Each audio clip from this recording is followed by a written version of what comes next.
Hello दोस्तों, मैं सचिन अरोड़ा एक बार फिर से आप सभी लोगों का स्वागत करता हूं अरोड़ा एजुकेटर के इस ऑफिशियल यूट्यूब प्लेटफॉर्म पे। So I hope you all are doing great. आप सब बहुत बढ़िया होंगे और आज का सेशन काफी खास रहने वाला है क्योंकि आज के सेशन में हम लोग डिस्कस करेंगे अगेन बेस्ट 40 एक्सपेक्टेड क्वेश्चंस। वो क्वेश्चंस जो कि कंप्यूटर के बहुत ही बेहतरीन क्वेश्चंस हैं, वो क्वेश्चन जो बैंकिंग इंडस्ट्री में काफी बार पूछे गए हैं, वो क्वेश्चंस जो कि टॉप ट्रेंडिंग क्वेश्चन रहे हैं, डिस्कस करेंगे। आज डे 11 है, 12 डेज 12 टेस्ट का। मुझे बताइएगा कमेंट सेक्शन में कि आउट ऑफ 40 आपका कितना स्कोर आया इस सेशन के लास्ट में। साथ ही साथ क्या इन सेशन से आपको मदद मिली, क्या कॉन्फिडेंस आपका बूस्ट हुआ, क्या कॉन्सेप्ट्स की क्लैरिटी आपको मिली, ये भी जरूर बताइएगा। साथ ही साथ अगर कंप्यूटर का बेसिक से एडवांस लेवल तक आप पढ़ना चाहते हैं और चाहते हैं कि कंप्यूटर में प्रो लेवल की नॉलेज हो जाए, जिससे कि जितना भी टफ एग्जाम में पेपर क्यों ना आए हम उसमें full out of full score कर पाएं, 40 क्वेश्चन में से 40 क्वेश्चन सही कर पाएं। और अगर आप इस तरीके से तैयारी करना चाहते हैं तो बिल्कुल आप इस कोर्स से कनेक्ट कर सकते हैं। IBPS RRB PO क्लर्क 2024 का लेटेस्ट कोर्स जो कि लेटेस्ट पैटर्न पर बेस्ड है। 15 मार्च से ये कोर्स स्टार्ट हुआ है, जहां पर आपको topic wise concept, topic wise MCQs, topic wise PDF, topic wise mock test देखने को मिलेंगे। वैलिडिटी कितनी होगी? 12 months from the date of purchase. Sir कैसे ज्वाइन कर सकते हैं? अरोड़ा एजुकेटर एप्लीकेशन को इंस्टॉल करिएगा गूगल प्ले स्टोर या iOS स्टोर की मदद से और फिर आप इस कोर्स से कनेक्ट कर पाएंगे। लिंक आपको डिस्क्रिप्शन बॉक्स और कमेंट बॉक्स में भी मिल जाएगा, जिस पे डायरेक्टली क्लिक करके आप एप्लीकेशन को इंस्टॉल कर सकते हैं और उसके बाद इस बैंकिंग के कोर्स को ज्वाइन कर सकते हैं। सर क्या इस कोर्स के बाद किसी दूसरी बुक या वीडियो या PDF को देखने की रिक्वायरमेंट है? जी नहीं, ये कोर्स अपने में सफिशिएंट है to score full out of full marks. तो चलिए एक बार प्रैक्टिस करते हैं आज के सेशन में। प्रीवियस सेशन यानी डे 10 में एक क्वेश्चन मैंने आपसे पूछा था जो कि काफी इंपॉर्टेंट क्वेश्चन था और आप सभी लोगों ने मैक्सिमम सही आंसर दिया है। क्वेश्चन क्या था? अटेम्प्ट टू गेन और चेंज द IP एड्रेस और DNS is called. IP address या DNS हासिल करने या बदलने की कोशिश क्या कहलाती है? हम सब जानते हैं कि जो हैकर होते हैं वो बड़े चालाक होते हैं और उनकी पूरी कोशिश रहती है कि IP एड्रेस को बदल दिया जाए, चेंज कर दिया जाए या डोमेन नेम सिस्टम को बदल दिया जाए। और इसको चेंज करने की प्रोसेस को क्या बोलते हैं? Spoofing. That is the correct answer. तो करेक्ट आंसर क्या बनेगा? स्पूफिंग। नेक्स्ट, पहला क्वेश्चन शुरू हो चुका है और आपके स्क्रीन पर पधार चुका है। बताइए जरा इसका आंसर क्या होगा। हम लोग जानते हैं, हम लोग ने प्रीवियस 2 सालों से ये नोटिस किया है कि कंप्यूटर में 3 से 4 क्वेश्चन ऐसे आते हैं जो प्रैक्टिकल नॉलेज पर बेस्ड हैं। तो आज के सेशन में आपको ऐसे क्वेश्चन भी दिखेंगे जो प्रैक्टिकल नॉलेज से पूछे गए और जो पूछे जा सकते हैं। आइए जरा देखते हैं। What is the first step during boot process? Boot प्रक्रिया के दौरान पहला कदम क्या है? हम लोग जानते हैं बूटिंग का मतलब क्या है। कंप्यूटर को ऑन करने के प्रोसेस को क्या बोलते हैं? बूटिंग। जब कंप्यूटर ऑन होता है तो सबसे पहला स्टेप क्या होगा? ऑपरेटिंग सिस्टम लोड होगा, system configuration, system utility load, BIOS and setup program या POST power on self test. इस क्वेश्चन में जब भी ये क्वेश्चन एग्जाम में पूछा गया, कैंडिडेट या तो आंसर लगा के आते हैं ऑपरेटिंग सिस्टम लोड या लगा के आते हैं POST power on self test. और ये दोनों के दोनों ऑप्शन क्या हैं? गलत है, क्योंकि पहला स्टेप बूटिंग का क्या होता है? BIOS and setup program. यानी जैसे ही हम कंप्यूटर को बूट करना शुरू करते हैं, बायोस लोड होता है और ये सेटअप करता है प्रोग्राम्स को, इंस्ट्रक्शंस देता है। तो करेक्ट आंसर क्या होगा? BIOS will load basic input output system. ये एक सॉफ्टवेयर है जो कि लोड होगा और बाकी दूसरे इंस्ट्रक्शंस, बाकी दूसरे हार्डवेयर को इंस्ट्रक्शंस पास करेगा कि कैसे काम करना है। अब आपके मन में एक क्वेश्चन आएगा कि सर पहला प्रोसेस तो बायोस हो गया, दूसरा क्या होगा, तीसरा क्या होगा? ये बूटिंग होती कैसे है, इसके सारे स्टेप बता दीजिए ताकि एग्जाम में कोई भी क्वेश्चन आए तो हम कर पाए। आइए जरा ध्यान दीजिएगा, बूटिंग प्रोसेस में टोटल नंबर ऑफ स्टेजेस कितनी होती हैं? 6। ये 6 स्टेजेस कौन कौन सी हैं? सबसे पहले बायोस एक्टिवेट होगा और ये सेटअप करेगा प्रोग्राम्स को, इंस्ट्रक्शंस देगा। फिर इसके बाद पावर ऑन सेल्फ टेस्ट, यानी हार्डवेयर की टेस्टिंग होगी कि जितने भी हार्डवेयर हैं क्या वो प्रॉपर काम कर रहे हैं, और इसको क्या बोलते हैं? Power on self test. दूसरा प्रोसेस। तीसरे प्रोसेस में ऑपरेटिंग सिस्टम लोड होगा कहां? रैम में, रैंडम एक्सेस मेमोरी में। ये तीसरा प्रोसेस है। चौथा प्रोसेस सिस्टम कॉन्फ़िगर होगा। सिस्टम अपने आप को क्या करेगा? कॉन्फ़िगर करेगा, सीमॉस से लिंक करेगा, कॉम्प्लीमेंट्री मेटल ऑक्साइड सेमीकंडक्टर, जिसमें डेट और टाइम को कॉन्फ़िगर करेगा और बाकी सेटिंग्स को कॉन्फ़िगर करेगा। System utility load. फिर इसके बाद जितने भी यूटिलिटी सॉफ्टवेयर हैं जैसे डिस्क डीफ्रैगमेंटर, डिस्क क्लीनअप, ड्राइवर्स, इन सबको क्या किया जाएगा? लोड किया जाएगा। और लास्ट में क्या है? User authentication. ऑथेंटिकेशन का मतलब पासवर्ड बनाने के लिए आपके पास में आएगा कि आप पासवर्ड सेट करना चाहते हैं या नहीं, ये होगा यूजर ऑथेंटिकेशन। तो टोटल मिला के जो बूटिंग के प्रोसेस हैं वो कितने हैं? 6, जिसमें पहला प्रोसेस बायोस, दूसरा पोस्ट, तीसरा ऑपरेटिंग सिस्टम का लोड होना, चौथा सिस्टम की कॉन्फ़िगरेशन, पांचवा सिस्टम यूटिलिटी, और 6th है आपका यूजर ऑथेंटिकेशन, यानी यूजर नेम और password, that is called authentication. Next, second question, which of the following connect the computer to a telephone line? निम्नलिखित में से कौन कंप्यूटर को टेलीफोन लाइन से जोड़ता है? तो जब भी क्वेश्चन में टेलीफोन लाइन की बात आएगी, आंसर क्या होगा? राउटर, गेटवे, मॉडेम, रिपीटर या स्विच। पहले के समय में हम लोग किसका यूज करते थे? टेलीफोन लाइंस का। और टेलीफोन लाइंस के साथ में हमेशा जो डिवाइस यूज होगी वो कौन सी होगी? बिल्कुल सही, that is called modem. Modulator and demodulator, जिसका काम डिजिटल से एनालॉग सिग्नल और एनालॉग सिग्नल से डिजिटल सिग्नल में कन्वर्ट करने का होता है, that is called modem. Next, booting by pressing the power button of the computer is also known as. Computer के पावर बटन को दबाकर बूटिंग को किस नाम से जाना जाता है? क्या हम बूट करने के लिए पावर बटन प्रेस करते हैं?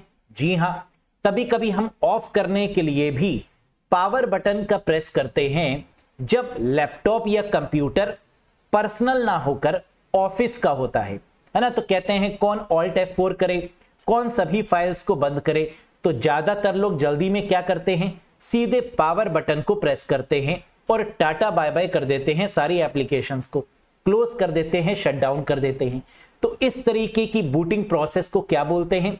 जब हम पावर बटन पर प्रेस कर कर बूटिंग करते हैं तो that is called hard booting. जब पहली बार हम बूट करते हैं तो क्या हमेशा पावर बटन प्रेस करते हैं? जी हां, और इस तरीके की बूटिंग को हम क्या बोलते हैं? Hard booting. तो अब क्वेश्चन ये उठता है कि सर बूटिंग कितने तरीके की होती है, इसके बारे में एक बार फिर से बता दीजिए ताकि ये कॉन्सेप्ट क्लियर हो पाए। आइए, बूटिंग प्रोसेस मेनली 4 प्रकार की होती है। कौन कौन सी? कोल्ड बूटिंग, जहां पर सिस्टम को पहले शट डाउन करेंगे फिर स्टार्ट करेंगे। शट डाउन करके स्टार्ट करना, that is called cold booting. Warm booting का मतलब सिस्टम को रीस्टार्ट करना। जब हम कई नई एप्लीकेशंस इंस्टॉल करते हैं तो हम रीस्टार्ट करते हैं, यानी वार्म बूटिंग हो गया। रैंडम बूटिंग का मतलब जहां पर कोई बग आ जाती है, कोई एरर आ जाती है कंप्यूटर में और कंप्यूटर ऑटोमेटिक अपने आप बंद खुल बंद खुल बंद खुल होने लगता है, डीजे बन जाता है, तो that is called random booting. और फिर है हार्ड बूटिंग, यानी जब हम पावर बटन को दबाकर कंप्यूटर को बूट करते हैं, ऑन करते हैं, तो that is called hard booting. समझ में आ गया? कोल्ड बूटिंग शट डाउन होगा तो कोल्ड, रीस्टार्ट की बात होगी तो वार्म, रैंडम का मतलब ऑटोमेटिक बग या एरर का होना, हार्ड बूटिंग का मतलब पावर बटन के द्वारा जब प्रेस करके हम कंप्यूटर को ऑन करते हैं, that is called hard booting. Next, essential settings like date, time, boot order etc needed for BIOS at boot time are stored in। Boot समय पर BIOS के लिए आवश्यक सेटिंग्स जैसे दिनांक, समय, बूट ऑर्डर आदि को डैश में संग्रहित किया जाता है। हम लोग जानते हैं जब भी डेट, टाइम इनकी बात की जाएगी तो सेटिंग्स को कहां पर स्टोर करते हैं, दैट इज कॉल्ड पोस्ट, नहीं CMOS। जी हां, द करेक्ट आंसर है CMOS, complementary metal oxide semiconductor. और ये क्या है, एक प्रकार की बैटरी है जो डेट, टाइम, बूट ऑर्डर या बायोस के इंस्ट्रक्शंस को मैनेज करती है। That battery is called, that memory is called CMOS, complementary metal oxide semiconductor. After booting process BIOS helps in, कह रहा है बूटिंग प्रक्रिया के बाद, बूटिंग होने के बाद जो बायोस है, जो बेसिक इनपुट आउटपुट सिस्टम है, वो डैश में मदद करता है। वो किस में मदद करता है, डेटा को ट्रांसफर करने में, प्रोसेसिंग करने में, ग्राफिक्स में, क्लाउड स्टोरेज में, या ऑल ऑफ दीज में। बताइए, हम सब जानते हैं कि आफ्टर बूटिंग प्रोसेस, जैसे ही बूटिंग प्रोसेस कंप्लीट होगा, यह बूटिंग प्रोसेस चल रहा होगा, इस दौरान बायोस क्या करेगा, डेटा को ट्रांसफर करेगा, इंस्ट्रक्शंस को ट्रांसफर करेगा। तो इसे क्या बोला जाता है, डेटा ट्रांसफर। किसको क्या काम करना है, सारी लिंकिंग एस्टैब्लिश करना, इंस्ट्रक्शंस को स्टोर करना, रोम को अपने अंदर स्टोर करवाना, ये सारे काम कौन करता है, बायोस।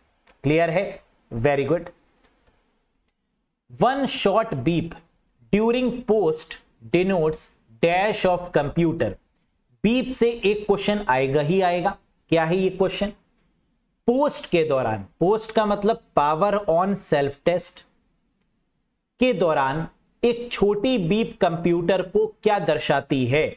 जैसे ही पावर ऑन सेल्फ टेस्ट होगा, सारे हार्डवेयर और ड्राइवर्स की चेकिंग होगी, इस दौरान एक छोटी बीप आती है, पी, इस प्रकार की।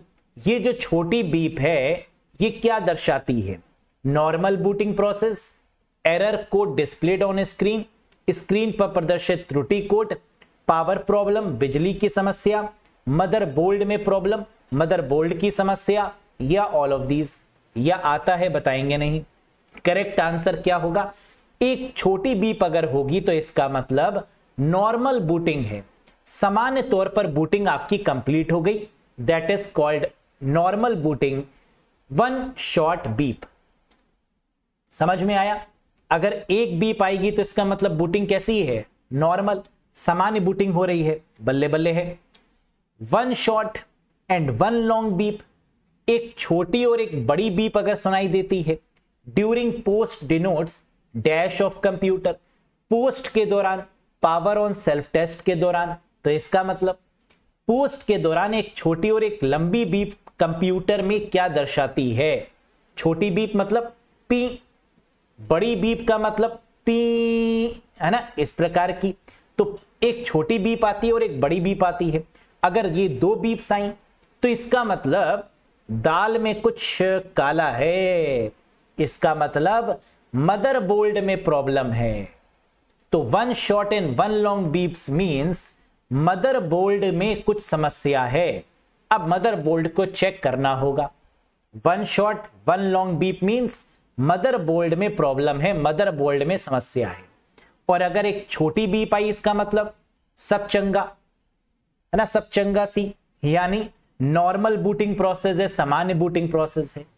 ये हो गया मदरबोर्ड, एक शॉर्ट एक लॉन्ग बीप। आगे बढ़िए, दो शॉर्ट बीप पी पी, अगर इस तरीके से दो शॉर्ट बीप आ रही हैं during POST power on self test के दौरान, तो इसका मतलब क्या है, इसका मतलब है नॉर्मल बूटिंग नहीं, मदरबोर्ड प्रॉब्लम नहीं, क्या बचा, error code displayed on screen या पावर प्रॉब्लम। करेक्ट आंसर है error code displayed on screen. जो भी एरर आई उसको स्क्रीन पर डिस्प्ले कर दिया गया। कब, जब दो शॉर्ट बीप बजी पोस्ट के दौरान, पावर ऑन सेल्फ टेस्ट के दौरान। यानी जब भी कंप्यूटर में पोस्ट होता है बीप तो बजती ही बजती है। अगर छोटी सी एक बार बीप बजी तो इसका मतलब कोई प्रॉब्लम नहीं। अगर एक छोटी एक बड़ी बीप बजी, जैसे कि पीछे वाले क्वेश्चन में डिस्कस किया, इसका मतलब मदरबोर्ड में कोई दिक्कत है ना, मदरबोर्ड में कोई प्रॉब्लम है। और अगर दो छोटी छोटी बीप बजी, इसका मतलब जो भी प्रॉब्लम है उसको स्क्रीन पर डिस्प्ले कर दिया गया है। Error code displayed on screen, screen पर प्रदर्शित कर दी गई है त्रुटि के कोड को, उसको रिजॉल्व कर लीजिए। समझ में आ गया? Very good. CMOS is a type of, CMOS क्या है? CMOS एक प्रकार का डैश है। CMOS का मतलब कॉम्प्लीमेंट्री मेटल ऑक्साइड सेमीकंडक्टर। ये क्या है? बैटरी। क्या कहीं बैटरी लिखा है? Read only memory, DVD, CD, RAM, all of these. अरे बैटरी तो है ही नहीं, और हम तो जानते हैं CMOS एक बैटरी है। तो आंसर क्या होगा? सोचो। अब हमें समझ में आया कि यहां पर CMOS की फुल फॉर्म होती है complementary metal oxide semiconductor. Semiconductor का मतलब होता है रैम या रोम। तो या तो CMOS रैम है या तो रोम है, या तो ऑप्शन फर्स्ट है या तो 4 है। अब सोचो, क्या CMOS में डेटा परमानेंट स्टोर होता है? जी नहीं। जितनी बार बूटिंग होती है उतनी बार डेट और टाइम सिंक होता है आपस में। इसका मतलब CMOS जो मेमोरी है वो टेम्परेरी है। CMOS में जो बैटरी लगी हुई है वो हर बार बूटिंग के टाइम पर कन्फिगर होगी। अगर हर बार कन्फिगर होगी तो ये टेम्परेरी है। टेम्परेरी का मतलब रैम, तो करेक्ट आंसर क्या होगा? रैम। तो CMOS एक प्रकार की बैटरी भी कह सकते हैं, एक प्रकार की मेमोरी भी कह सकते हैं, लेकिन ये मेमोरी कैसी है? Volatile in nature, temporary in nature. इस वजह से हम CMOS को कई बार रैम भी बुला सकते हैं। किसका नेचर कैसा है? रैम जैसा। रैम कैसी है? टेम्परेरी। वैसे CMOS बैटरी भी क्या है? CMOS मेमोरी भी क्या है? टेम्परेरी। समझ में आया? Very good. Next, CMOS is kept powered on using. CMOS को डैश के उपयोग में संचालित किया जाता है। बताइए। जैसे कि अभी हम लोग ने देखा कि CMOS एक बैटरी है ना, ऐसी गोल सी बैटरी लगी रहती है जिसका काम क्या होता है? डेट टाइम को सिंक करना। जो कंप्यूटर या लैपटॉप या मोबाइल फोन में जो डेट और टाइम हमें दिखता है वो इसी की देन है ना, इसी के द्वारा ये सिंक किया जाता है। तो CMOS is kept powered on using.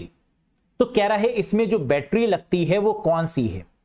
AA battery है, AAA वाली बैटरी लगती है, CMOS बैटरी CR2032, CR2032 ये वाली लगती है, वेट सेल बैटरी लगती है, गीली सेल बैटरी, या ऑल ऑफ दीज।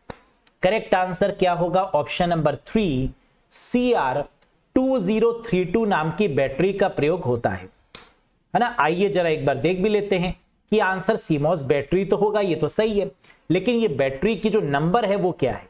CR2032। अब जरा इसको बड़े पर्दे पे एक बार देखिए। ये आपको बैटरी देखी, लिथियम की बैटरी होती है, जापान स्टैंडर्ड, और नीचे दिया हुआ है CR2032। तो किससे मिलकर बनी होती है? लिथियम से, और इसका नंबर क्या है? CR2032। याद रखिएगा। When CMOS battery fail all BIOS settings are. कह रहा है जब CMOS बैटरी काम करना बंद कर देती है, जब ये फेल हो जाती है, जब ये विफल हो जाती है, तो सभी बायोस की सेटिंग्स क्या हो जाती हैं? रिमेंबर याद हो जाती हैं, लॉस्ट हो जाती हैं, मेंटेन बनाए रखती है, कीप केप्ट स्टोर्ड संग्रहित रहती है, या ऑल ऑफ दीज। क्या होगा? जब CMOS की बैटरी ही चली गई, जब बैटरी वीक हो गई या बैटरी फेल हो गई, इस केस में बायोस की सेटिंग भी क्या होगी? चली जाएगी, डिस्ट्रॉय हो जाएगी, या लॉस हो जाएगी। तो करेक्ट आंसर क्या होगा? लॉस्ट। क्योंकि CMOS क्या है? Temporary memory. अगर ये बैटरी खराब हो गई तो जो भी उसमें डेट और टाइम कॉन्फ़िगर है वो भी तो लॉस हो जाएगा। तो lost is the right one. Next, how does the parallel port transfer a byte? हम जानते हैं कंप्यूटर में पहले के समय में जो पोर्ट्स होते थे वो कौन से थे? पैरेलल पोर्ट, सीरियल पोर्ट, जिसको रिप्लेस कर दिया है किसके द्वारा? यूएसबी पोर्ट के द्वारा, यूनिवर्सल सीरियल बस के द्वारा। पैरेलल पोर्ट का इस्तेमाल कहां किया जाता है? प्रिंटर्स और स्कैनर्स में। पैरेलल पोर्ट ट्रांसफर करता है कितने बाइट को एक समय पर? 8 bit at a time. 8 bit का मतलब 1 बाइट, तो आंसर क्या बनेगा? That is 8 bit. तभी तो हम इसको बोलते हैं पैरेलल, क्योंकि ये 8 बिट को एक ही समय पर ट्रांसफर करेगा। That is why it is called parallel port. जबकि serial port 1 bit at a time, bit by bit करके ट्रांसफर करता है। याद रखिएगा इस बात को। Next, what is BIOS? BIOS क्या है? फर्मवेयर है, हार्डवेयर है, मिडिलवेयर है, सॉफ्टवेयर है या ड्राइवर है? सोच के बताइएगा। अभी हम लोग ने डिस्कस किया कि बायोस क्या है? बेसिक इनपुट आउटपुट सिस्टम, यानी इनपुट और आउटपुट जितनी भी डिवाइसेस हैं उनको इंस्ट्रक्शंस देने का काम किसका है? बायोस का। यस, तो व्हाट इज बायोस? ये हार्डवेयर और सॉफ्टवेयर का कॉम्बिनेशन है, यानी ये हार्डवेयर भी है और ये सॉफ्टवेयर भी है। तो ये हार्डवेयर और सॉफ्टवेयर दोनों को मैनेज करता है। That is why it is called firmware, यानी option number 1 is the right one. तो बायोस जो भी है उसको हम लोग क्या बोलते हैं? Firmware.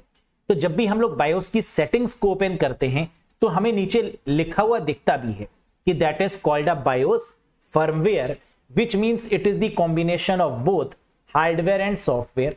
Next, HTTP protocol is used for. कह रहा है जो हाइपर टेक्स्ट ट्रांसफर प्रोटोकॉल है इसका यूज क्यों किया जाता है? HTTP प्रोटोकॉल का उपयोग किसके लिए किया जाता है? बताइए। ईमेल कम्युनिकेशन के लिए, फाइल ट्रांसफर के लिए, वेब ब्राउजिंग के लिए, रिमोट टर्मिनल एक्सेस के लिए, या assign the automatic IP address, या आईपी एड्रेस को ऑटोमेटिक असाइन करने के लिए? सोच के बताइए। ईमेल कम्युनिकेशन, ईमेल में यूज होने वाली प्रोटोकॉल्स कौन सी हैं? SMTP मेल भेजने के लिए, मेल को एक्सेस करने के लिए POP3 या IMAP, माइम अटैचमेंट के लिए। तो यानी ईमेल कम्युनिकेशन तो होगा नहीं। फाइल को ट्रांसफर करना मतलब अपलोडिंग और डाउनलोडिंग, FTP का यूज। तो यहां पर भी HTTP नहीं होगा, क्योंकि फाइल ट्रांसफर करने के लिए फाइल ट्रांसफर प्रोटोकॉल हो गई। वेब ब्राउज करने के लिए, इंटरनेट पर रिक्वेस्ट और रिस्पॉन्स जनरेट करने के लिए HTTP प्रोटोकॉल। तो यानी HTTP प्रोटोकॉल का यूज हम लोग क्यों करते हैं? वेब ब्राउजिंग करने के लिए। जब हम कोई भी रिक्वेस्ट जनरेट करते हैं और हमें उसका रिस्पॉन्स मिलता है गूगल के द्वारा या किसी भी सर्च इंजन के द्वारा, तो वो किसकी मदद से मिलता है? HTTP प्रोटोकॉल की मदद से। तो web browsing is the right answer. Remote terminal access, remote terminal वाली जो प्रोटोकॉल है वो कौन सी है? टेलनेट, जिसकी मदद से हम दूर बैठकर भी कंप्यूटर को मेंटेन कर सकते हैं, उस पर ऑपरेशन कर सकते हैं। That is called Telnet. Assign the automatic IP address, IP address को ऑटोमेटिक असाइन करने वाली प्रोटोकॉल कौन सी है? DHCP, dynamic host configuration protocol, जो आईपी एड्रेस को डायनेमिकली या ऑटोमेटिकली असाइन करती है। Next, how many rows and columns in a table in PowerPoint? PowerPoint में एक टेबल में कितनी रो और कॉलम्स होती हैं? क्या पावर पॉइंट में हम टेबल को इंसर्ट कर सकते हैं? जी हां, टेबल को इंसर्ट कर दिया तो रोज एंड कॉलम्स आ गए। कितनी रोज और कितने कॉलम्स मैक्सिमम हो सकते हैं पावर पॉइंट के केस में? किसी भी वर्जन की बात करें, and the correct answer is 75 rows and 75 columns. इससे ज्यादा नहीं हो सकते, यानी second is the right one. तो what is the maximum limit of rows and columns in a table in MS PowerPoint? The maximum limit is 75 rows and 75 columns.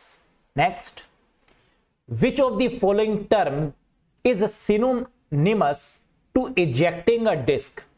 निम्नलिखित में से कौन सा शब्द डिस्क को बाहर निकालने का पर्याय है? सिनोनिम है, समान शब्द है। जब हम किसी भी डिस्क को बाहर निकालते हैं, इसका मतलब सपोज करिए मैंने हार्ड डिस्क लगाई या पेन ड्राइव लगाई, और जब मुझे हार्ड डिस्क या पेन ड्राइव को हटाना होता है कंप्यूटर से, तो हम किस शब्द का यूज करते हैं? इजेक्ट। और इजेक्ट करने का मतलब क्या होता है? माउंटिंग, टीथरिंग, अनमाउंटिंग, फॉर्मेटिंग या defragmentation. That is called unmounting. Unmounting का मतलब कहलाता है इजेक्ट करना, निकालना। हम कंप्यूटर में इंस्ट्रक्शंस देते हैं कि अब हम इस डिस्क को कंप्यूटर के पेरिफेरल से अलग करना चाहते हैं, तो हम डायरेक्टली नहीं निकालते हैं, है ना। वैसे तो लोग डायरेक्टली भी निकाल लेते हैं, पेन ड्राइव लगाई, पेन ड्राइव निकाल ली, गलत है ना। द सही process is what? Right click करिए, इजेक्ट पर जाइए और उसको इजेक्ट करिए यानी अनमाउंट करिए। That is the right process. Next, how many bits are there in Ethernet address? Ethernet address में कितने बिट होते हैं? हम लोग जानते हैं कि ईथरनेट एड्रेस का मतलब क्या होता है। सोचो, 64 बिट, 48 बिट, 32 बिट, 16 बिट या 128 बिट, या भूल गए? ईथरनेट एड्रेस का मतलब होता है मैक एड्रेस, और मैक एड्रेस में कितनी बिट होती हैं? 48 बिट। तो करेक्ट आंसर क्या होगा? Option number 2, that is 48 bit. IPv4 32 bit, IPv6 128 bit, MAC address या ethernet address that is called 48 bit. अगर बाइट में पूछा जाएगा तो आंसर क्या होगा? 48 divided by 8 that is 6 byte. तो बाइट में आंसर देने के लिए हमें क्या करना होगा? बिट को 8 से डिवाइड करना होगा, तो मिल जाएगा क्या? बाइट, यानी 6 byte. Next, insert, caption, cross reference, citation and bibliography options are visible under which tab in MS Word 2021? MS Word 2021 या किसी भी वर्जन में किस टैब के अंतर्गत इंसर्ट कैप्शन, क्रॉस रेफरेंस, उद्धरण और ग्रंथ सूची विकल्प दिखाई देते हैं? Insert tab, design tab, layout tab, reference tab या व्यू टैब? क्या होगा आंसर? अच्छा, इनका यूज हम करते क्यों हैं? Insert caption, cross reference, citation, bibliography book बनाने के लिए, कोई मैगजीन बनाने के लिए, कोई नॉवल क्रिएट करने के लिए, है ना, इनका यूज करते हैं। और बुक बनाने के लिए, बनाने के बाद बुक जब बन जाती है तो हम लोग क्या करते हैं? रेफर करते हैं, है ना, कि ये बुक अच्छी है, ये बुक खराब है, इस बुक से पढ़ लो, इस बुक से मत पढ़ो। तो इसका मतलब बुक वाली जितनी भी चीजें हैं वो किस टैब में मिलेंगी? रेफरेंस टैब में। तो करेक्ट आंसर हो गया ऑप्शन नंबर 4, रेफरेंस टैब। आइए जरा इसको बड़े पर्दे पर देखते हैं और आनंद लेते हैं। MS वर्ड में रेफरेंस, फिर उसके बाद मेलिंग, फिर रिव्यू, व्यू और हेल्प। रेफरेंस टैब पर जब हमने क्लिक किया तो हमें क्या क्या देखने को मिला? Insert citation, manage sources, style, bibliography यानी citations and bibliography, insert caption, insert table of figures, cross reference यानी कैप्शंस। ये सारे हमें कहां देखने को मिल रहे हैं? रेफरेंस टैब के अंदर। तो यही तो आंसर हुआ। समझ में आया? Next, to connect network of similar protocol which of the following are used? समान प्रोटोकॉल के नेटवर्क को जोड़ने के लिए निम्नलिखित में से किसका उपयोग किया जाता है? अगर डिफरेंट प्रोटोकॉल होता तो गेटवे हो जाता, सिमिलर प्रोटोकॉल है तो आंसर क्या होगा? Firewall, bridge, gateway, dial up routers या मॉडेम? बिल्कुल, and the correct answer is bridge, क्योंकि सिमिलर प्रोटोकॉल की अगर बात हो रही होगी तो आंसर क्या होगा? ब्रिज होगा। आइए जरा इसको बड़े पर्दे पे समझते हैं। ब्रिज क्या करता है? सेम तरीके की प्रोटोकॉल्स, इधर भी लोकल एरिया नेटवर्क है, इधर भी लोकल एरिया नेटवर्क है, क्या लगा देंगे? ब्रिज। इधर भी वाइड एरिया नेटवर्क है, इधर भी वाइड एरिया नेटवर्क है, क्या लगा देंगे? ब्रिज। सेम तरीके के नेटवर्क, सेम तरीके की टोपोलॉजीज, सेम तरीके के प्रोटोकॉल्स, इन सब में किसका यूज करेंगे? ब्रिज। अलग अलग टोपोलॉजीज, अलग अलग नेटवर्क, अलग अलग प्रोटोकॉल्स, किसका यूज करेंगे? गेटवे। क्लियर? याद रहेगा, गलत तो नहीं करेंगे। Very good. Which function key is used to launch, find and replace with active go to tab in MS Word? बताइए। एमएस वर्ड में सक्रिय गो टू टैब के साथ फाइंड एंड रिप्लेस लॉन्च करने के लिए किस फंक्शन कुंजी का उपयोग करेंगे? Find and replace, control H का प्रयोग करते हैं फाइंड एंड रिप्लेस के लिए, शॉर्टकट की अगर पूछें तो। लेकिन अगर फंक्शन की पूछें गो टू टैब को एक्टिवेट करने के लिए फाइंड एंड रिप्लेस में, तो आंसर क्या होगा? F5 is the correct answer, यानी option number 5 is the right one. हम जानते हैं कि जब भी फाइंड एंड रिप्लेस वाला जो टैब होता है वो कंट्रोल एच करके ओपन हो जाता है, जिसमें एक फाइंड का ऑप्शन होगा, एक रिप्लेस का ऑप्शन होगा और एक गो टू का ऑप्शन होगा। तो गो टू पर जाने के लिए हम क्या करेंगे? F5 पर क्लिक करेंगे। Which function key is used to select the go to? F5। Next, the hexadecimal number system consist of the symbols. Hexadecimal संख्या प्रणाली में प्रतीकों का समावेश क्या होता है?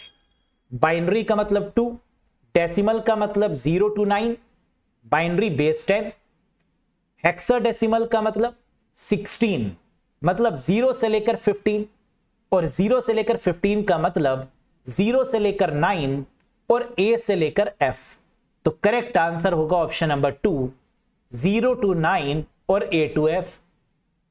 बात होती है अगर ऑक्टल नंबर सिस्टम की, तो ऑक्टल का मतलब 8, 0 से लेकर 7 इसकी range, that is called octal number system. तो यहां पर हेक्साडेसिमल काफी पॉपुलर है क्योंकि यहां पर 0 से लेकर 9 तक होता है, फिर A का मतलब 10, B का मतलब 11, C का मतलब 12 एंड सो ऑन। तो A से लेकर कहां तक जाएगा? 15 तक, यानी F तक। Next, which among the following memories is used in digital camera. Digital कैमरे में निम्नलिखित में से किस मेमोरी का उपयोग किया जाता है? सोचो, कैमरे में लगने वाली जो मेमोरी है वो क्या SSD है, सॉलिड स्टेट ड्राइव? जी नहीं। डिजिटल कैमरे में जो लगती है वो मेमोरी कार्ड है ना। हम लोग जानते हैं कि कैमरेज में अक्सर जो मेमोरी लगाई जाती है वो कभी कभी पेन ड्राइव भी लगा दी जाती है, या कभी कभी मेमोरी कार्ड तो लगाया ही जाता है। तो मेमोरी कार्ड या पेन ड्राइव को क्या बोलते हैं? सोचिए, फ्लैश मेमोरी। तो आंसर क्या होगा? बिल्कुल, that is called option 2, flash memory. Flash memory में किस किस को रखते हैं? कई बार बता चुके हैं, अब तो पता होगा, जल्दी से बताओ। फ्लैश मेमोरी में किस किस मेमोरी को रखते हैं? बिल्कुल, first one is called pen drive, second is called SSD, solid state drive, and third one is called memory card. तो पेन ड्राइव, SSD और मेमोरी कार्ड, इनको रखते हैं किसमें? फ्लैश मेमोरी के कैटेगरी में।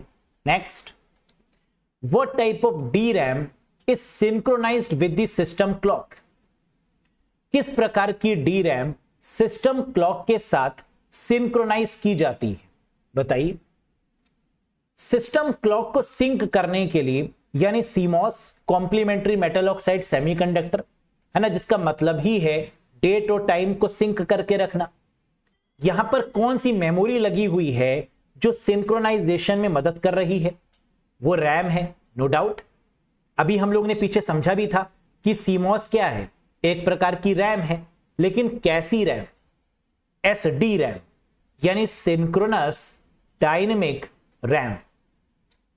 तो करेक्ट आंसर क्या होगा? SD रैम, जिसका मेन काम होता है सिस्टम क्लॉक को डेट और टाइम से सिंक करके रखना। जहां पर SD रैम की फुल फॉर्म क्या है? Synchronous dynamic random access memory. Next, software that store lines and shapes rather than individual pixels is known as.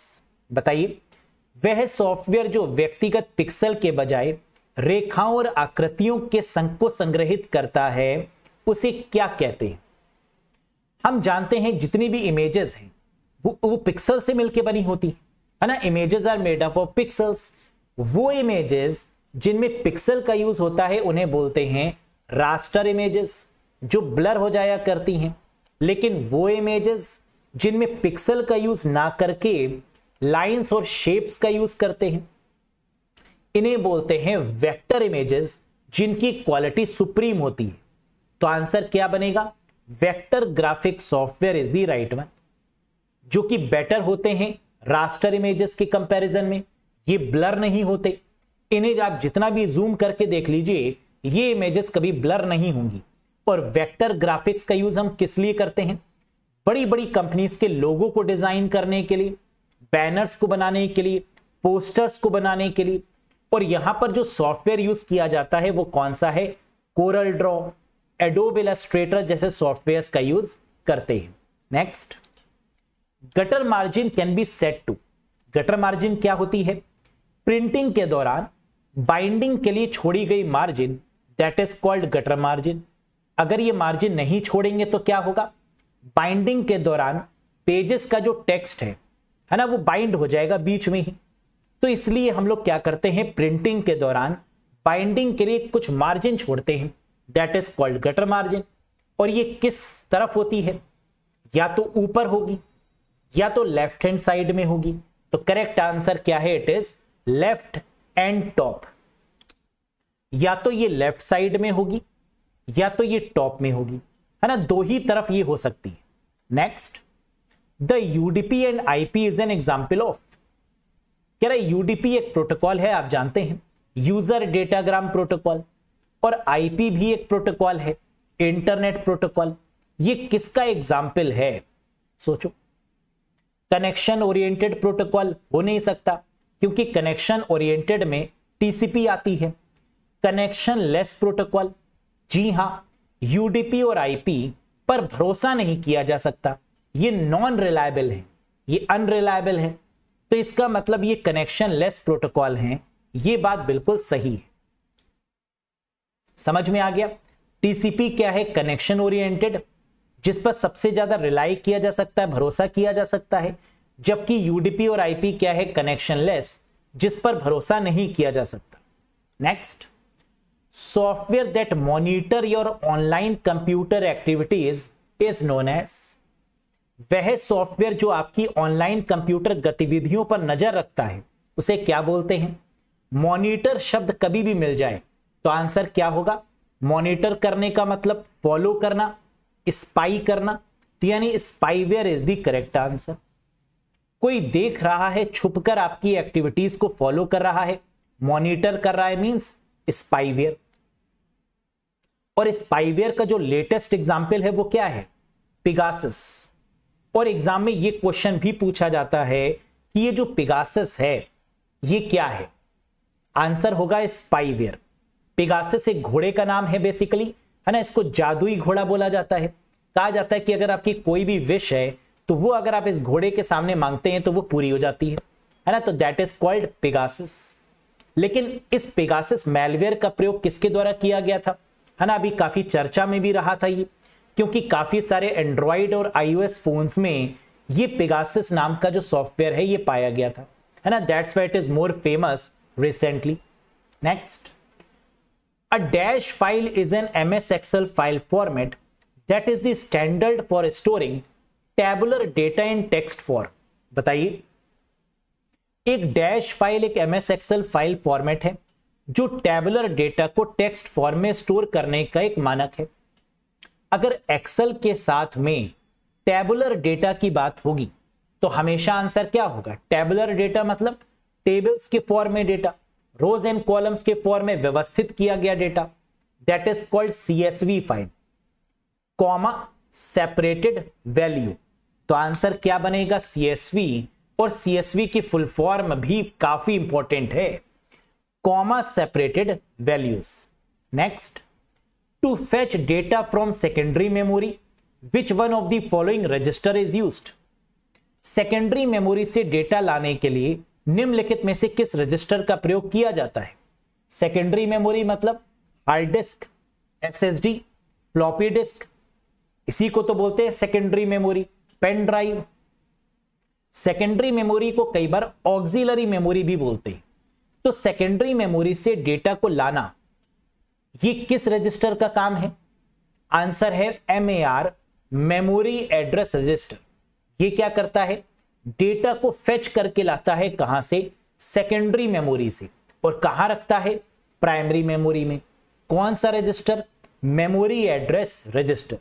यानी first option is the right one. समझ में आया? बहुत ही फेमस क्वेश्चन है। दो क्वेश्चन बहुत फेमस है रजिस्टर में, कि रजिस्टर का जो रिजल्ट है, सीपीयू का जो रिजल्ट है, एएलयू का जो रिजल्ट है, वो कहां स्टोर होता है, किस रजिस्टर में, एक्यूमुलेटर रजिस्टर में। और सेकेंडरी मेमोरी को फेच करना, सेकेंडरी मेमोरी से डेटा को फेच करने का काम किसका है, एमएआर, मेमोरी एड्रेस रजिस्टर का। Clear. Next, what is the largest font size available in drop down list of MS word 365? बताइए, एमएस वर्ड 365 की ड्रॉप डाउन सूची में उपलब्ध सबसे बड़ा फॉन्ट आकार क्या है? हम जानते हैं एमएस वर्ड में जो मैक्सिमम फॉन्ट साइज है वो कितना है, 1638, है ना, इससे बड़ा तो हो नहीं सकता। लेकिन क्या यहां पर ये मैक्सिमम फॉन्ट साइज पूछ रहा है? जी नहीं। ड्रॉप डाउन लिस्ट में मैक्सिमम क्या है? तो ड्रॉप डाउन लिस्ट में मिनिमम है 8 और मैक्सिमम है 72। तो करेक्ट आंसर क्या होगा, 72 इज द राइट वन। तो यहां पर हमें क्वेश्चन का आंसर करने के लिए समझना होगा क्या ड्रॉप डाउन लिस्ट में पूछ रहा है जहां 8, 9, 10, 11, 12, 14 और 72 तक गया है। अगर ये ड्रॉप डाउन लिस्ट ना होता, सिर्फ ये पूछ रहा होता कि एमएस वर्ड में मैक्सिमम फॉन्ट साइज क्या होता है, तो आंसर हो जाता 1638। लेकिन ड्रॉप डाउन लिस्ट दिया है इसलिए मैक्सिमम क्या होगा, 72। Next, bold and italic are example of dash in MS Word 2021। MS Word 2021 में बोल्ड और इटैलिक किसके उदाहरण हैं? बताइए। बोल्ड और इटैलिक फॉन्ट के इफेक्ट है? जी नहीं। फॉन्ट के साइज हैं? जी नहीं। फॉन्ट के स्टाइल है? यस। फॉन्ट के स्टाइल कितने तरीके के होते हैं? 4 तरीके के। तो ये क्या है, बोल्ड और italic? That is the type of font style, regular, bold, italic और बोल्ड इटैलिक। तो कितने तरीके के फॉन्ट के स्टाइल होते हैं? 4 प्रकार के। रेगुलर होता है बाय डिफॉल्ट, इटैलिक, बोल्ड और बोल्ड इटैलिक, है ना, यही तो हुए 4। Next, dash is a physical layer network device that connect a series of LAN. कह रहा है डैश एक भौतिक परत नेटवर्क उपकरण है जो लोकल एरिया नेटवर्क की एक श्रृंखला को जोड़ता है। हमने जैसे ही क्वेश्चन में देखा फिजिकल लेयर, हमें पता है फिजिकल लेयर जो कि पहली लेयर है ओएसआई मॉडल में, इसमें हब या रिपीटर का यूज होता है। तो क्या हब दिया है? दिया है। क्या रिपीटर दिया है? नहीं। तो करेक्ट आंसर क्या हो गया, hub is the right answer. Yes. Next, cache memory works on the principle of. Cache memory किसके और किसके बीच में होती है? सीपीयू और रैम के बीच में जो मेमोरी है that is called cache memory. CPU यानी प्रोसेसर, रैम मतलब मेन मेमोरी। प्रोसेसर और मेन मेमोरी के बीच में जो मेमोरी है that is called cache memory, जो कि सेकंड फास्टेस्ट मेमोरी है ना। रजिस्टर सबसे फास्ट, फिर उसके बाद cache memory.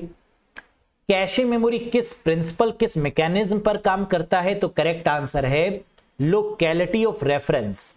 Locality of reference का मतलब जब कैश मेमोरी का काम खत्म हो जाए तो उसमें स्टोर किया हुआ डेटा रैम में वापस डाल दिया जाए, that is called locality of reference.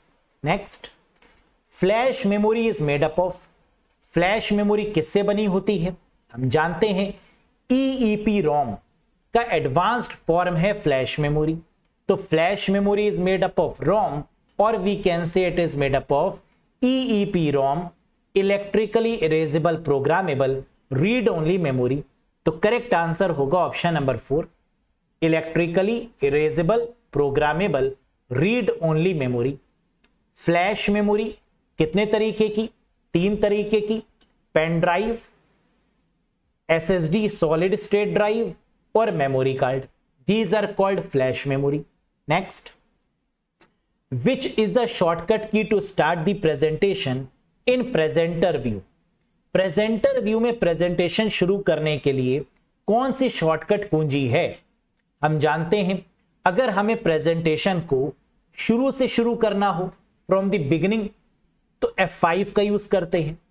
अगर हमें करंट स्लाइड से शुरू करना हो तो हम शिफ्ट F5 का यूज करते हैं। लेकिन अगर हमें प्रेजेंटर व्यू लाना हो तो हम Alt F5 का यूज करते हैं। तो करेक्ट आंसर क्या होगा? Alt F5। प्रेजेंटर व्यू का मतलब जिसमें हमें करंट स्लाइड, नेक्स्ट स्लाइड और साथ ही साथ हमें नोट्स का ऑप्शन भी दिखाई देता है, that is called presenter view. Next, how many views are available under views tab in MS Word 2021? MS Word 2021 में व्यूज टैब के अंतर्गत कितने व्यू उपलब्ध हैं? 2016 में, 2019 में, 2021 में या 365 वाले वर्जन में कितने व्यूज अवेलेबल हैं? बताइए। बिल्कुल सही and the correct answer is 5 views, 5 views. कौन कौन से? Read mode, print layout, web layout, outline और ड्राफ्ट। जब हम व्यू टैब पर क्लिक करेंगे तो हमें स्टार्टिंग में कितने व्यूज दिख जाएंगे MS वर्ड में? 5 तरीके के। बड़े पर्दे पर अगर बात करें जरा देखिएगा, file, home, insert, design, layout, reference, mailing, review, view tab. View tab पर क्लिक करने पर 5 प्रकार के व्यूज हमें देखने को मिल रहे हैं। Read mode, print layout, web layout, outline और draft. Clear? Next, in browser total dash cookies are allowed. Browser में कुल कितनी कुकीज की अनुमति है? हम जानते हैं कुकीज का मेन काम क्या होता है? यूजर को ट्रैक करना, उसके रिकॉर्ड्स को मेंटेन करना, उसके स्टैटिस्टिक्स को मेंटेन करना। एक ब्राउजर में कुल कितनी कुकीज अलाउड होती हैं?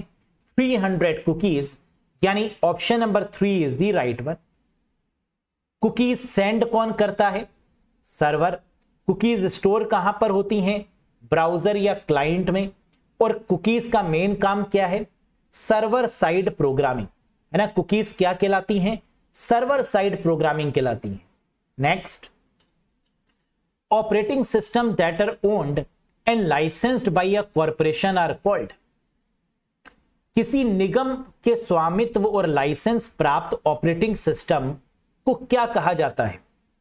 स्वामित्व और लाइसेंस प्राप्त, उसका कोई स्वामी भी है और उसको लाइसेंस भी प्राप्त है, ऐसे ऑपरेटिंग सिस्टम को क्या बोलेंगे? अगर उसका कोई स्वामी नहीं, अगर वो फ्री ऑफ कॉस्ट है, ओपन सोर्स कहलाएगा। लेकिन अगर वो लाइसेंस है, ओन्ड बाय समवन है किसी कॉर्पोरेशन के द्वारा, तो that is called proprietary operating system, यानी first is the right one.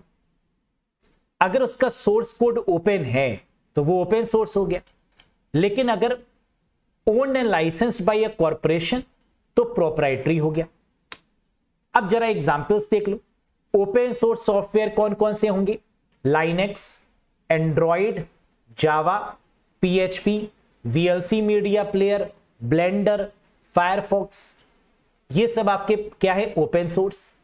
Proprietary कौन कौन से हैं? जिनका कोई स्वामित्व है, जिन पर किसी का कंट्रोल है, जिनका कोड ओपन नहीं है। Windows, iTunes, Google Earth, Skype, Mac, बहुत सारे। Next, the latest version of the Macintosh operating system. Macintosh operating system का नवीनतम संस्करण कौन सा है? मैकिंटोश ऑपरेटिंग सिस्टम का इस्तेमाल किसमें किया जाता है? एप्पल के कंप्यूटर्स में और एप्पल के मोबाइल फोन्स में iOS का। तो मैकिंटोश ऑपरेटिंग सिस्टम जो लेटेस्ट है उसका नाम क्या है? Sonoma, Ventura, Monterey, big sir या कैटलीना।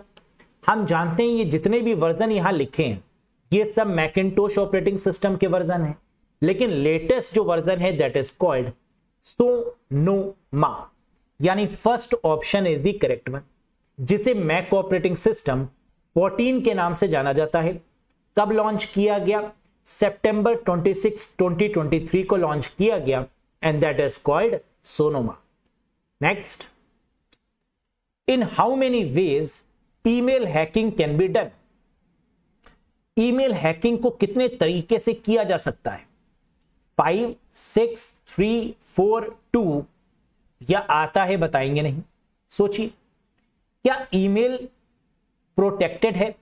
ईमेल पर पूरी कोशिश की गई कि ये प्रोटेक्टेड रहे, है ना। यहां पर जो सिक्योरिटी यूज होती है वो क्या है, PGP, pretty good privacy, encryption, decryption, ये सब ईमेल में यूज होता है। लेकिन इतना यूज होने के बाद भी ईमेल को हैक कर लिया जाता है। कितने तरीके हैं, बिल्कुल आपकी पार की नजर और निर्मसु पर the correct answer is 3 ways, 3 तरीके।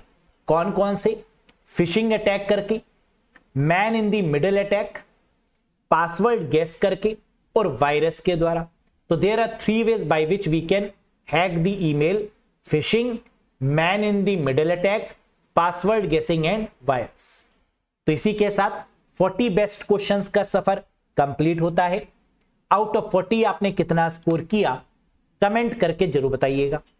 और साथ ही साथ ये रहा one of the best question, जिसका आंसर अगर आपको पता है तो जरूर कमेंट करके बताइएगा। क्या है ये question, dash is the default search engine in Tor browser. Tor browser में किस डिफॉल्ट सर्च इंजन का प्रयोग किया जाता है।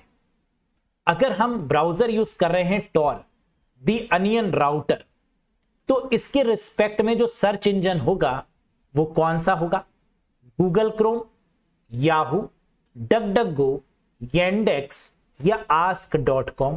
बताइएगा कमेंट बॉक्स में। कैसा लगा आपको ये सेशन, पसंद आया हो तो एक बार लाइक करिएगा, चैनल पर नए हो तो सब्सक्राइब जरूर करिएगा। और साथ ही साथ अगर आपको लगता है कि कंप्यूटर में थोड़ा कॉन्फिडेंस कम आ रहा है तो आप ज्वाइन कर सकते हैं इस बेस्ट कोर्स से, IBPS RRBPO clerk full computer course, concept, MCQ, PDF, mock test के साथ में बेस्ट बंडल है। इसके अलावा आपको कुछ पढ़ने की रिक्वायरमेंट नहीं, सारी वीडियोस को देखिए, PDF से एग्जाम तक 2-3 बार रिवाइज करिए और फिर बल्ले बल्ले यानी बढ़िया तरीके से एग्जाम में जाइए और full out of full score करके आइए। कैसे ज्वाइन कर सकते हैं सर इस कोर्स से, अरोड़ा एजुकेटर एप्लीकेशन को इंस्टॉल करिएगा गूगल प्ले स्टोर या iOS स्टोर की मदद से और फिर इस कोर्स से आप कनेक्ट कर सकते हैं। सर वैलिडिटी कितनी है, 12 months from the date of purchase, 12 महीने की वैलिडिटी के साथ में ये आपको मिल रहा है। जिस दिन आप परचेस करेंगे उस दिन से 12 महीने की वैलिडिटी। सर अगर कोई डाउट है, कुछ पूछना है आपसे तो कैसे पूछें, इस कोर्स के रिगार्डिंग कोई भी क्वेरी अगर आपकी है तो दिए गए नंबर पे आप व्हाट्सएप कर सकते हैं। व्हाट्सएप नंबर आपको स्क्रीन पे शो हो रहा होगा। क्लियर है। इस सेशन में अगर कोई भी डाउट है, कोई किसी क्वेश्चन में अगर कोई भी डाउट है, कोई चीज ना समझ में आई हो तो कमेंट बॉक्स में कमेंट करके बताइएगा, मैं रिप्लाई जरूर दूंगा। तो that's all for today guys, बहुत जल्द मिलेंगे बेस्ट 40 क्वेश्चंस के साथ in the next class. Thank you, bye bye and take care.